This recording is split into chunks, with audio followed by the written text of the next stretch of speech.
가까운 사람으로부터 투자만 하면 큰 돈을 벌 수 있다는 말을 듣고 땅을 샀다가 수억 원의 손해를 보는 이른바 기획부동산 피해자가 최근 속출하고 있습니다. 피해자들을 직접 만나 이야기를 들어봤는데요. 기획부동산의 사기 수법과 피해 예방 요령 등을 집중 보도해드립니다. 먼저 임세혁, 이재호 기자의 연속 보도입니다. 오산시에 사는 40대 회사원 정모 씨. 지난 2017년 부동산 경매회사에 다니는 친한 고향 후배의 말을 믿고 회사 보유분인 경기도 광주에 임야를 매입했습니다. 아파트 개발 호재가 있어 막대한 투자 수익을 올릴 수 있다는 게 후배의 설명이었습니다. 190제곱미터 땅을 사기 위해 살고 있던 아파트까지 팔아서 투자한 돈은 3천만 원. 하지만 아파트 개발은커녕 정 씨의 땅은 도로용지로 결정돼 곧 수용될 거라는 한국도로공사의 통보가 날아왔고 감정가는 1,000만 원에 불과해 큰 손해를 보게 됐습니다. 뒤늦게 알아보니 정 씨가 산 땅과 그 주변은 개발 여지가 거의 없는 맹지였습니다. 보상이 한 1,000만 원 초반 정도, 제가 산 금액의 3분의 1밖에 나오지 않는다고 얘기를 들었는데 그때 제가 속았구나라는 생각이 좀 들더라고요. 그 아파트를 팔아서 그 땅을 산 건데 지금 그냥 그 아파트만 가지고 있었어도 최소한 2, 3억 정도는 그 정도 차익은 났을 텐데 그런 기회비용 날린 거 생각하면 참 억울하고 분하긴 한데 억울하고 분하죠. 정 씨가 산 땅은 지분 소유자가 무려 60여 명에 달하는데 이 사람들도 자신과 같은 피해자라는 설명입니다. 돌아보면 후회스럽지만 계약서를 쓸 당시에는 도저히 속지 않을 수 없었다고 정 씨는 회상합니다. 사실 그냥 그 후배 말만 믿고 그냥 투자하라고 해서 주변에 지금 아파트가 막 들어오는 사진도 있더라고요. 진짜 사무실에 가보니까. 그리고 지금 수원에 그 사무실이 있는데, 기획부동산 사무실이 있는데 제 후배는 이제 거기 그만뒀거든요. 지금도 버젓이 영업하고 있는데 몇 번 전화를 해서 따지긴 했는데 따지니까 그쪽에서도 좀 기다려달라는 말만 하고 있었습니다.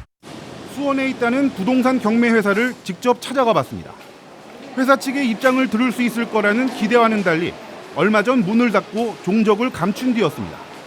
이제는 따질 곳도 없어진 겁니다. 이거 어디 가는지 모르겠네. 언제쯤 없어졌습니까? 좀 됐죠? 원래 정확한 날짜를 모르겠네. 이 같은 피해 사례는 여기에서 그치지 않습니다.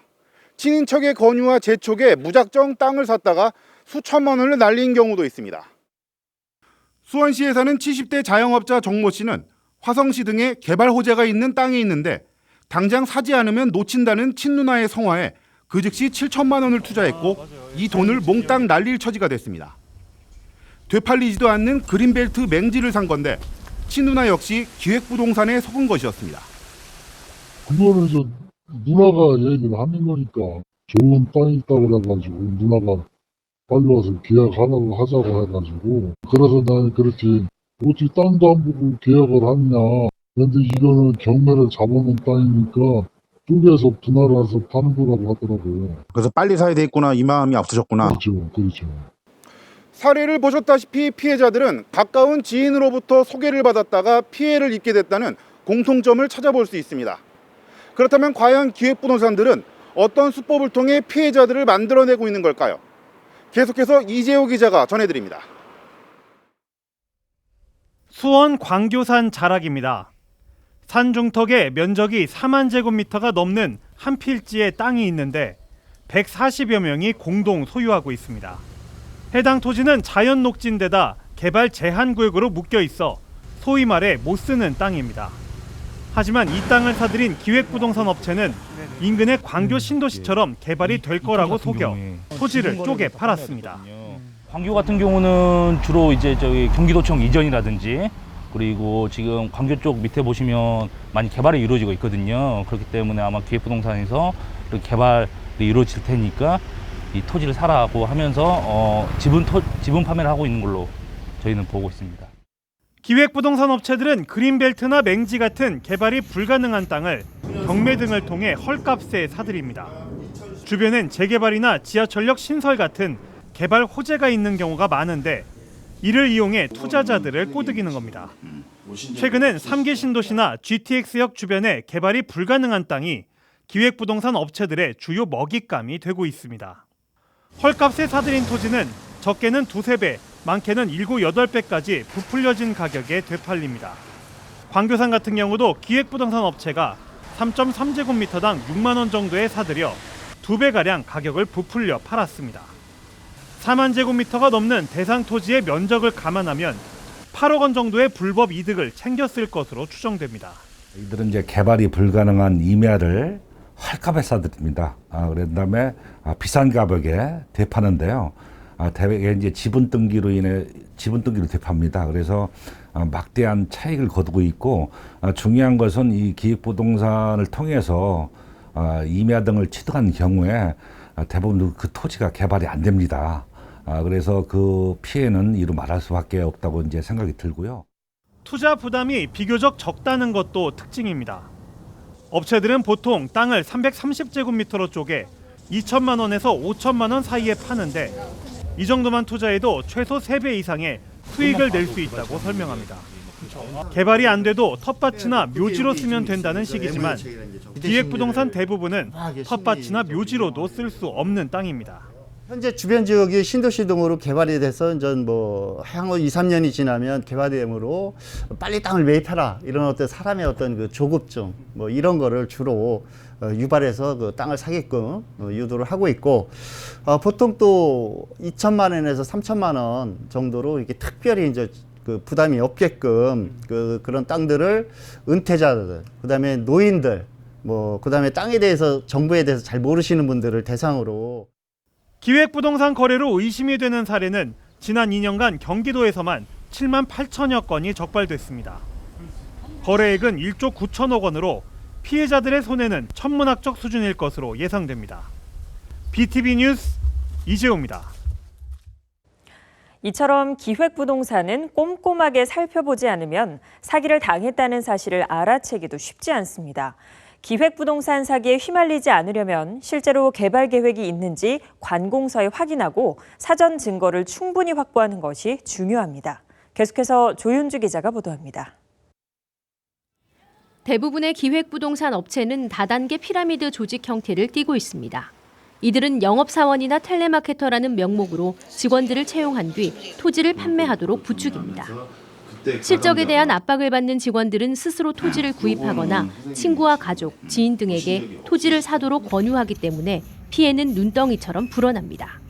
평범한 주부님들, 내지는 퇴직하신 분들, 이런 분들을 그 영업사원을 활용해서 이분들의 지인들, 가족들을 갖다가 땅을 사도록 하는 경우가 많이 있습니다. 그러니까 이런 경우에 경제적인 피해뿐만이 아니라 어떤 이제 인간관계라든지 또는 그런 2차적인 문제가 좀 많이 야기되고 있습니다. 기획부동산 사기를 당하지 않기 위해서는 철저한 주의가 필요합니다. 아무리 믿을 수 있는 지인이 권유한다 하더라도 소수 지분으로 토지를 구매하라고 이야기한다면 이를 맹목적으로 신뢰해선 안 됩니다. 업체나 지인이 토지의 가치에 대해 알려주는 정보만 믿지 말고 해당 토지의 객관적인 가치를 반드시 확인해야 합니다. 토지 등기부를 통해 해당 필지의 공유자가 몇 명인지 살펴보고 부동산 소재지의 시군구청에 실제로 개발 계획이 있는지를 철저하게 확인하는 과정이 필요합니다. 직접 현장을 확인해야 되고요. 등기부라든지 토지 이용 계획 확인화, 그다음에 그 행정청에도 한번 이제 물어보셔서 이제 직접 개발 이게 가능한지 보셔야 되고요. 그다음에 이 기획부동산에서는 분할 예정 도면이라든지 이제 지분 등기를 제시할 겁니다. 근데 그런 거에만 의지하지 마시고요. 실제 도로가 개설되어 있는지, 상수도가 있는지, 그런 기반 시설이 되어 있는지 꼭 확인하셔야 됩니다. 피해를 이미 당했다면 즉각 신고하고 신속한 법적 조치를 취하는 것이 좋습니다. 또 관련 자료들을 최대한 수집해 증거를 확보하는 것이 중요합니다. 개발 가능성이 없는데도 불구하고 개발 가능성이 있다라고 속이고서 사람들 모집해가지고 땅을 팔았다라고 한다고 하면 사기죄가 될 수 있고요.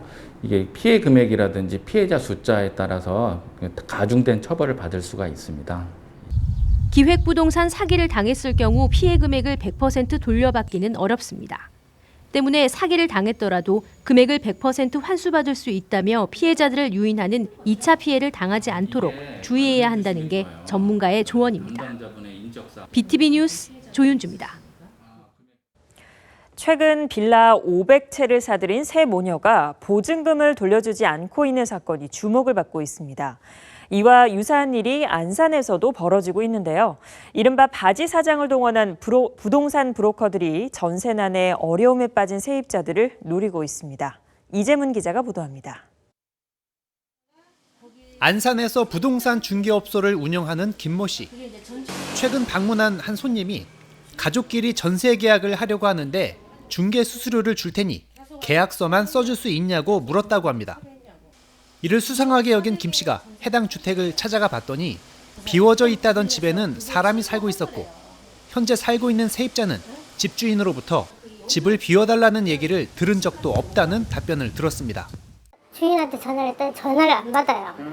그래서 문자로 날렸죠. 이거 지금 이중계약이다. 당신 사기도 고발을 하겠다. 수법은 이랬습니다.